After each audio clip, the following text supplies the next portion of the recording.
Miss হবে না আপনার পছন্দের টিভি শো। দেখুন জি5 অ্যাপে একদম ফ্রি। মনে আছে তো? সময় কিন্তু কম। আজ শাড়ি কিনে বাড়ি ফিরবই, যাতে শ্রী বলতে না পারে রাজ কথা রাখিনি। এবার যদি একটা না, একদম না। একদম না কেন এত বকাবকি করলে তারপরে এখন একটা চুমু তো বানতে হয় তাই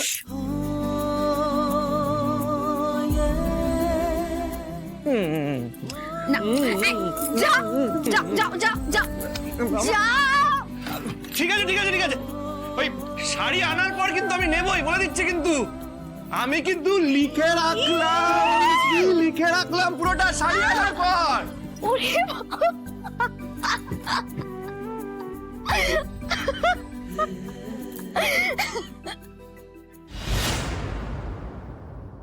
তোর হাতে 3 মাস সময় আছে। 3 মাসের মধ্যে প্রমাণ কর যে রাজকে বিয়ে করে তুই কোনো ভুল করিসনি, বরং আমি ভুল ছিলাম।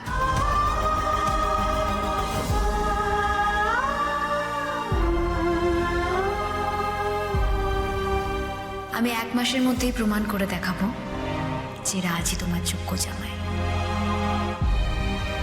তুমি জানো না রাজ, আমি কোন পরিস্থিতির মধ্যে দাঁড়িয়ে আছি। আমাদের সম্পর্কটা খাতায় কলমে আর নেই রাজ, কিন্তু আমি বিশ্বাস করি মনের মধ্যে ভালোবাসা থাকলে খাতা কলমের কোনো দরকার হয় না। রাজ, তুমি যে আমার স্বামী হওয়ার যোগ্য তা আমি মাকে প্রমাণ করে দেখাবই। কি বললেন নামটা? রাজ ঘোষাল, কলকাতার 1 নম্বর মেকানিক। আর এইসব গাড়ি ঠিক করো না আমার বাতের খেলা। লোকেরা কি বলে জানেন, আমার হাতে ম্যাজিক আছে। তাহলে গাড়ির উপর ম্যাজিক না দেখিয়ে একটা টুপি নিয়ে পায়রা বের করো, অনেক টাকা পাবে। তাই নাকি? এইভাবে কিন্তু আমি টাকা কামাতে পারি স্যার, দেখলে? বেয়াদব ছেলে কোথাকার, কাজ খুঁজতে এসে মস্করা হচ্ছে। কেউ তোকে কাজ দেবে না। ওই A1 কার ওয়ার্কশপের মালিক আমাকে সব বলেছে। না না, তুই তো রটিয়ে দিতে পারিস। এই গ্যারেজটা তোর। ডেঞ্জারাস ছেলে তুই। ডেঞ্জারাস তো বটেই। আজ বলবি গ্যারেজ তোর, কাল গুন্ডা নিয়ে এসে পুরো গ্যারেজটা আমার দখল করে দিয়ে যাবি। যা এখান থেকে। এই রাজ, একদম মস্তানি করবি না। মস্তানি করবি না কিন্তু। এই, আরে তোরা দাঁড়িয়ে দেখছিস কি? একে আটকা। আরে মস্তানটাকে আটকা। পাংচার দেখছিস কি? এটাকে থামা। আমি কিন্তু হেই, ও তো মেকানিকের কাজ করতে আমার গ্যারেজে গিয়েছিল কালকে। ওর ব্যবহারে অসন্তুষ্ট হয়ে প্রথম দিনেই আমি ওকে তাড়িয়ে দিয়েছি। আমার বাড়িতে গিয়ে পরিবারে অশান্তি লাগিয়ে শান্তি হয়নি তোর? এবার সবার কাছে গিয়ে আমার নামে মিথ্যা কথা রটাচ্ছিস। বেশ করেছিস। আমি সবাইকে সাবধান করব না? তুই আমাকে মেরেছিস, তার ফল তো তোকে ভুগতেই হবে। বেঈমান, তুই একটা বেঈমান, বুঝলি? কতবার এমার্জেন্সিতে তোকে বাঁচিয়েছি আমি। তোর সব ভিআইপি কাস্টমারদের বাড়িতে রাত বিরাতে গিয়ে তাদের গাড়ি সারিয়ে এসেছি। সব ভুলে গেছিস তুই? তুই বেরো এখান থেকে। তুই গুন্ডা, আর তোর ভাইটাও গুন্ডা। আর ওই মেয়েটাকে, ওই ভালো মেয়েটাকে কথার জালে ফাঁসিয়ে পটিয়েছিস। ওস্তাদ,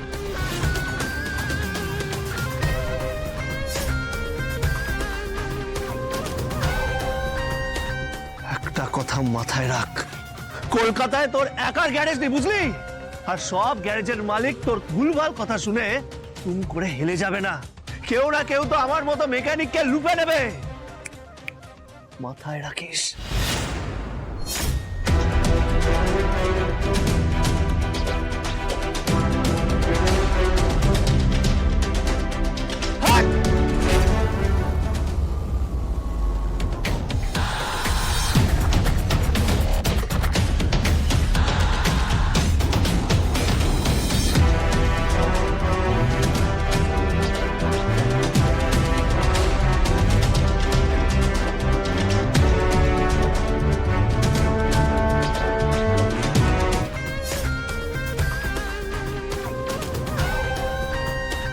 একটা কথা মাথায় রাখ, কলকাতায় তোর একার গ্যারেজ নেই, বুঝলি?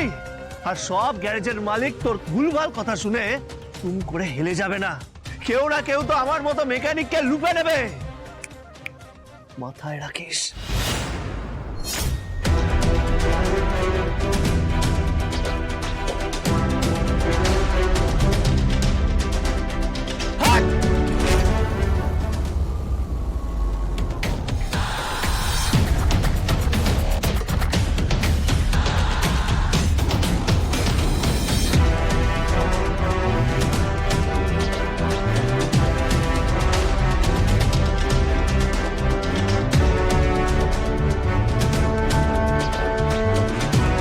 পাংচার দেখে গরম।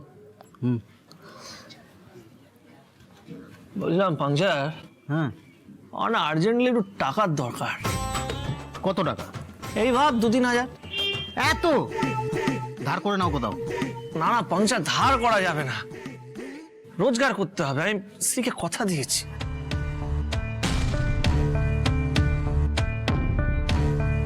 আইডিয়া গুরু, একটু আগে মুন্না ফোন করেছিল। মুন্না?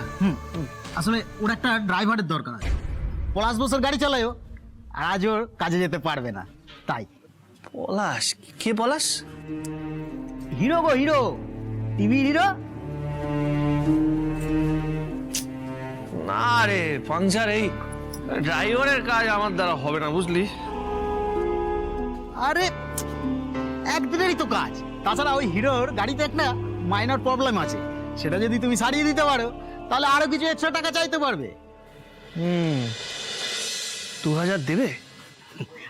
অত হয়তো দেবে না, কিন্তু কিছু টাকা তো পেয়ে যাবে তুমি। তুমি বললে আমি ফোনটা করতে পারি।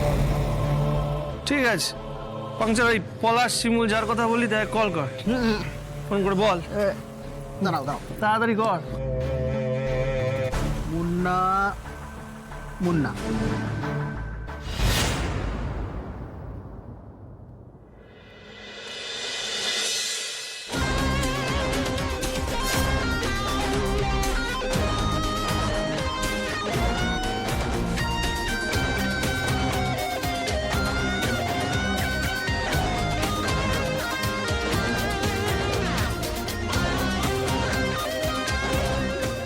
বাহ, রিল্যাক্স।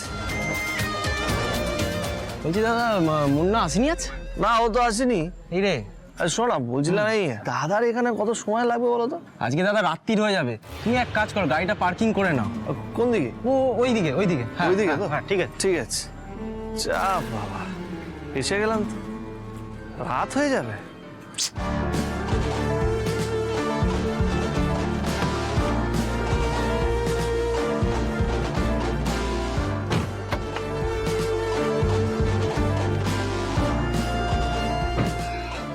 আপাতত একটা শাড়ি হলেই চলবে, তারপরে বাকি স্বপ্নের প্ল্যানিংগুলো আমরা পরে করে নেব। মনে আছে তো? সময় কিন্তু কম। আজ শাড়ি কিনে বাড়ি ফিরবই, যাতে শ্রী বলতে না পারে রাজ কথা রাখিনি। জি5 ডাউনলোড করুন আর সব এপিসোড দেখুন একদম ফ্রি।